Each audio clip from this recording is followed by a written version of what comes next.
तो welcome to lecture number 10 of centre of mass series. तो यहाँ पे हम लोग linear momentum of a system का कॉन्सेप्ट समझेंगे। तो linear momentum of a system of particle को हम लोग डिनोट करते हैं पी सिस्टम्स।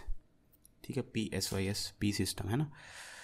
तो बेसिकली जैसा इसका नाम है उसी से आप पता कर सकते हो इसका मतलब क्या है। तो मान लो सिस्टम पे आपके पास दो पार्टिकल्स है, तो M1V1 और M2V2। पहला पार्टिकल का लीनियर मोमेंटम हो जाएगा M1 × V1, दूसरे का हो जाएगा M2 × V2। इनका सम करेंगे तो सिस्टम का लीनियर मोमेंटम मिल जाएगा। ठीक है, सम कर रहे मतलब वेक्टर सम, क्योंकि लीनियर मोमेंटम खुद वेक्टर क्वांटिटी है ना। तो इंडिविजुअल पार्टिकल्स, सिस्टम के इंडिविजुअल पार्ट्स का, इंडिविजुअल पार्टिकल्स का आपको लीनियर मोमेंटम पता है, उनको आप सम करेंगे तो पूरे सिस्टम का लीनियर मोमेंटम मिल जाएगा। जितने भी पार्टिकल्स हो उसके लिए वैलिड है। यहाँ पे मैंने 2 के लिए लिखा है, 10,000 भी हो तब भी M1V1 M2V2 M3V3 वैसे करते करते M10,000 V10,000 तक जाना है आपको। ठीक है, अब इसको हम लोग कैलकुलेट करके देखते हैं ये अलग अलग केस में इसका वैल्यू क्या क्या हो सकता है। ठीक है, इसका जस्ट फील लेने के लिए। तो अगर एक सिंपल एग्जांपल लूँ मैं मान लो जितनी पार्टिकल्स है सिस्टम में सबका वेलोसिटी सेम है। ठीक है, तो एक केस ले लेता हूँ मैं। तो मान लो आपके पास एक रॉड है, तो यहाँ पे एक रॉड है अपने पास। तो इस रॉड मतलब रिजिड रॉड है, ऑफकोर्स रॉड बोल दिया मतलब रिजिड है। तो ये रॉड जो है मूव करेगा तो हर एक पार्ट का वेलोसिटी सेम रहेगा, है ना, ट्रांसलेशन मोशन जब करिए। ठीक है, तो यहाँ पे इसका सेंटर ऑफ सेंटर मास नहीं, सॉरी, इसका मोमेंटम निकालोगे तो एक पार्टिकल का वेलोसिटी v है तो सबका v है ना, अज्यूमिंग कि ये ट्रांसलेशन मोशन कर रहा है। ठीक है, तो यहाँ पे आप कोई भी स्मॉल मास उठा लो dm, उसका मोमेंटम लिखोगे तो dm × v, क्योंकि कंटिन्यूस मास डिस्ट्रीब्यूशन है तो इसका इंटीग्रेशन करेंगे तो टोटल मोमेंटम मिल जाएगा। अब वेलोसिटी तो कांस्टेंट है तो इससे आपको मिल जाएगा mass into velocity, total mass into velocity. किसी पॉइंट का वेलोसिटी ले लो क्योंकि सबके सब सेम है। ठीक है, अब दो पार्टिकल सिस्टम की बात करें, M1 है, ये V1 से जा रहा है, M2 है, ये V2 से जा रहा है, तो M1V1 प्लस M2V2 है ना। कैसा भी V1 V2 किसी भी डायरेक्शन में हो सकता है। 3 पार्टिकल हो, तीसरे पार्टिकल का वेलोसिटी भी कहीं भी हो सकता है, लेकिन सभी वेक्टर्स को ऐड ही करना है हमेशा। ठीक है, ओके। अब आपको पता है कि ये पूरी चीज़ जो होती है इसी को तो हम लोग टोटल मास ऑफ सिस्टम या मास ऑफ सिस्टम इंटू VCM बोलते हैं। तो जब आप लीनियर मोमेंटम सिस्टम बोलते हो तो बेसिकली आप मास of system into velocity of centre of मास ये कर दो। ठीक है, इसी को हम लोग बोलते हैं लीनियर मोमेंटम ऑफ सिस्टम, है ना।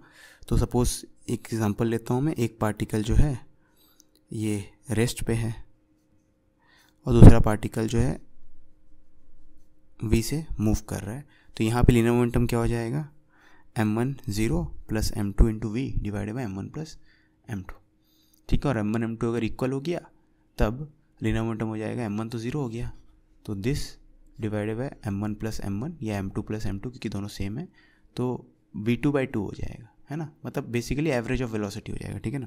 तो अगर हर एक मास इक्वल है तो if all masses are equal, ठीक है,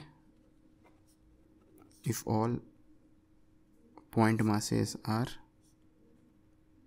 इक्वल देन ये क्या हो जाएगा, मास को कॉमन ले लो, V1 प्लस V2 ये हो जाएगा। ठीक है, लीनियर मोमेंटम ऑफ सिस्टम हो जाएगा, मास को कॉमन ले लो और V1 V2 and so on. ठीक है, ओके। अब ध्यान देना, लीनियर मोमेंटम सिस्टम को आप डायरेक्टली शॉर्ट में ऐसे भी बोल सकते हो। ठीक है, मतलब यही कारण था हम लोग सेंटर ऑफ मास को डिफाइन भी किए थे। ठीक है, सब सेम चीज़ है। आप F = ma के टर्म्स में सोचो, P = mv के टर्म्स में सोचो, जैसे सोचना सोचो। ठीक है, तो सेंटर ऑफ मास का वेलोसिटी को अगर सिस्टम के मास से मल्टीप्लाई कर देंगे तो आप लीनियर मोमेंटम निकाल सकते हो। मतलब इससे हमें लग रहा है कि हम लोग जब सेंटर ऑफ मास के बारे में सोचते हैं तो पूरे सिस्टम को हटा के बस एक पॉइंट मास रख दे अगर सेंटर ऑफ मास पे, जिसका मास सिस्टम के मास के बराबर है और जिसका वेलोसिटी VCM दे रहा है, तो अपना काम हो जाएगा। ठीक है, अगर ये बात समझ में नहीं है तो हम लोग क्वेश्चंस में देखेंगे इस डिटेल में। अभी के लिए तो momentum of a system, linear momentum of a system, mass of system into velocity of centre of mass, और velocity of centre of mass आपको निकालना आता है। ठीक है, वो just weighted average of velocity होगा, है ना, वेटेड एवरेज ऑफ वेलोसिटी। ठीक है ना, हर वेलोसिटी को उस वेलोसिटी के मास से मल्टीप्लाई कर देंगे। ये सुन के अजीब लग रहा होगा आपको, लग रहा होगा मैं मुझे बोलना चाहिए था हर मास को उसके वेलोसिटी मल्टीप्लाई करेंगे। नहीं, हर वेलोसिटी को वो वेलोसिटी का वेटेज कितना है, मास पता आएगा, उससे मल्टीप्लाई करेंगे, यही सब पार्टिकल करेंगे, डिवाइड बाय टोटल मास करेंगे तो VCM मिल जाएगा, है ना। तो ये तो था linear momentum of the system. अब अगर हम लोग इस इक्वेशन को डिफरेंशिएट करें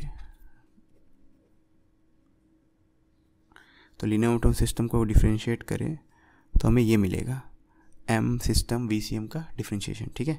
एनीवेज अगर हम इसको डिफरेंशिएट करें तो हम लोग क्या चाहेंगे, ये चीज़ हो नेट एक्सटर्नल फोर्स के बराबर, ठीक है, और ये होगा भी, है ना, क्योंकि मैंने आपको फर्स्ट क्लास में दिखाया था कि आप नेट एक्सटर्नल फोर्स को m1 A1 plus m2 A2 वैसे करके लिख सकते हो, है ना।